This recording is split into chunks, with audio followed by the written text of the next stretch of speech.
have to differentiate between what we call idiosyncrasies Yes. of a people, which is sort of small nuances, behaviors, and habits, from the idea of nationhood and feeling loyal to state institutions, which is what nationhood is about. So, in being able to identify, I could identify anybody Kenyan in any country, especially outside the country, but this would be based on idiosyncrasies. There would be mannerisms and nuances that I would pick up, or maybe forget even accent, even certain lingo, languages, and reactions to certain things, and I'd be able to say that's a Kenyan.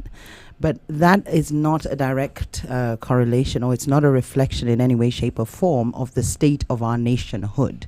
It's not to say we have a national identity per se. Just because the English drink tea, it doesn't mean that is their national identity. It's an idiosyncrasy.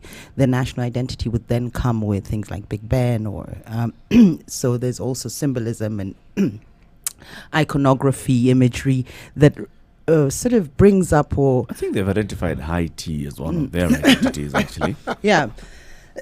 Excuse me. High tea is an activity that they do, but the idea of just drinking tea is just a British habit, for instance. It's not something you would then say it's part of our nation. Do you see what I mean? What I'm trying to do is separate or make a distinction between nuances and idiosyncrasies and state identity or national identity.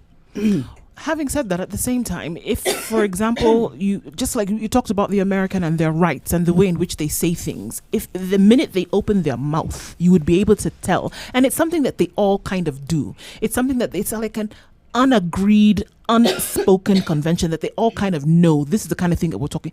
If having been faced with a situation that they had to deal with that would affect their rights, for example, or you come against them as a person of their country, the way in which they would be able to speak to you or respond to that threat which was coming to them, you would be able to tell right away if this individual was from the US or if this individual was